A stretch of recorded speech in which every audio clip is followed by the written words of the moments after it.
Jadis naguère en Mauricie, au nord de la Tuque, au-delà même des limites de Lac-Édouard, il y a déjà eu un village. Petit village, pas bien gros, 50, 60 âmes qui vivent.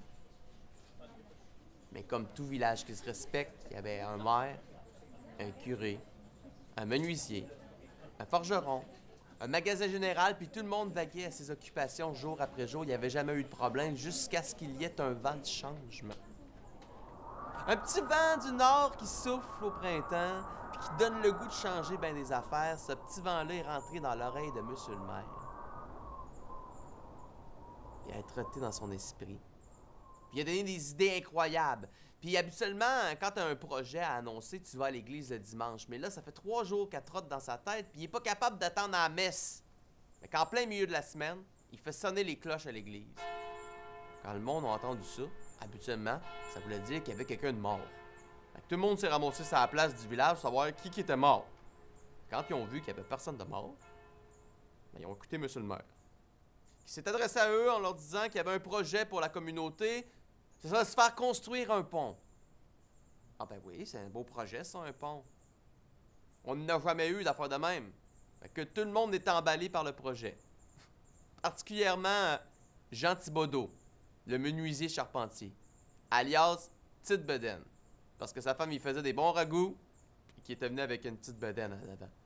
Lui, il est allé voir le maire direct. « Monsieur le maire, moi, je veux construire ce pont-là. » Le maire était bien d'accord. Mais il dit, il va falloir aller voir nos vénérables, nos sages, nos vieux, parce que c'est eux autres qui gardent l'argent.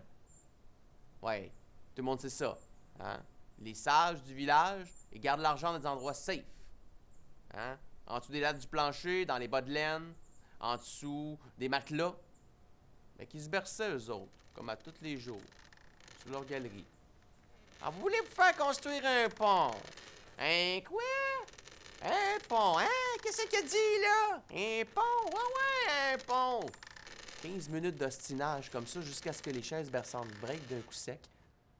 Puis que le mot pont se mette à leur avoir des idées de peur. Si on fait faire un pont, ben, il va venir du monde, puis ce monde-là, c'est du monde différent de nous autres, puis il va emmener du changement, puis nous, on n'aime pas ça.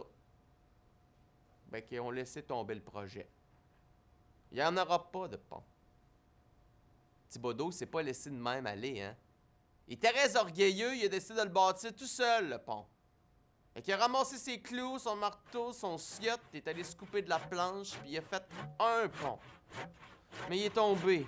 2 ponts. Mais il est tombé. 3 ponts.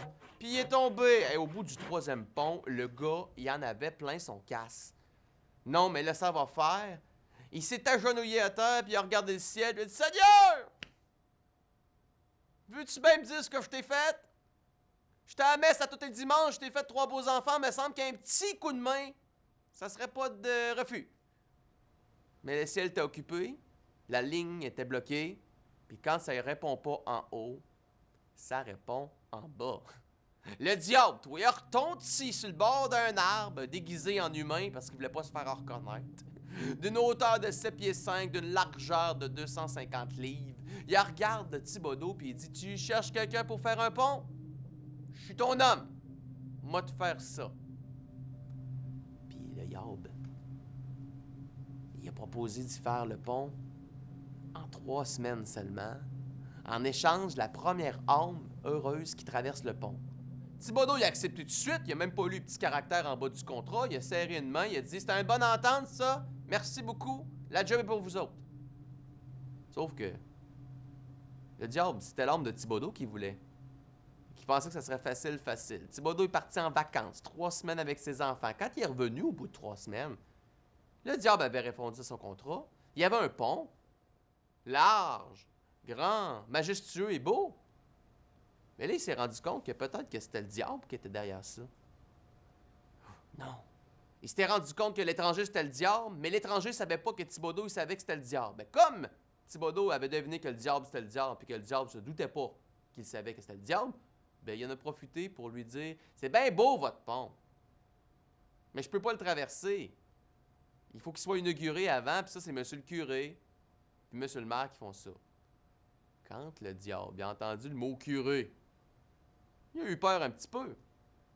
Mais quand Thibodeau il a dit qu'il avait juste à se tenir de l'autre côté du pont, puis qu'il n'y en aurait pas de problème, ben le diable a accepté.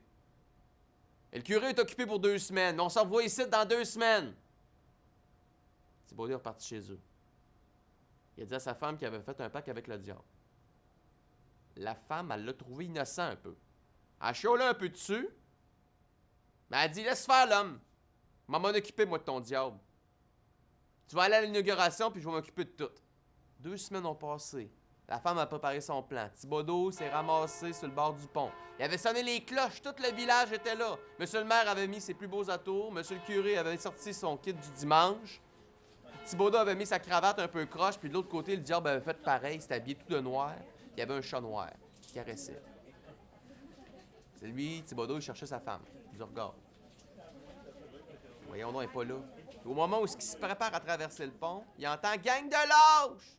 Égoïste, innocent! Tassez-vous de là! » Elle a rentré dans la foule, elle a tassé le monde, elle a pogné son mari, elle l'a mis de côté, elle a ouvert sa grosse sacoche de femme, remplie de je sais pas quoi, mais elle a sorti un chien.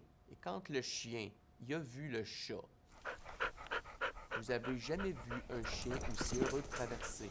Il est parti à la course, il a traversé le pont, la langue pendante, les yeux grands ouverts, la queue frétillante.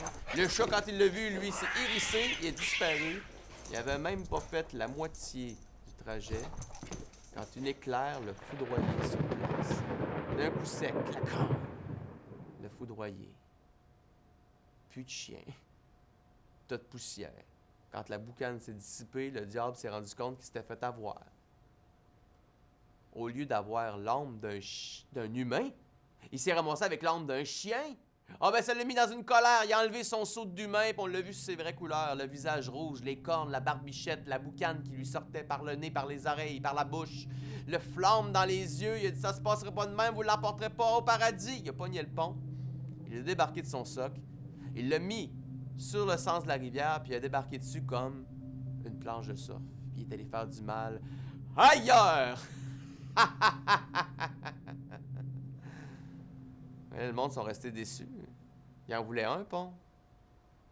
Fait qu'ils n'ont fabriqué un plus modeste. L'histoire a sorti du village. Les vieux ont accepté de financer le pont. Puis l'histoire est racontée depuis ce temps-là, mais savez-vous qu'est-ce qu'on se place à dire depuis ce jour-là? C'est que les femmes, les femmes, ben elles sont bien plus osées que le diable. Sachez-le, messieurs.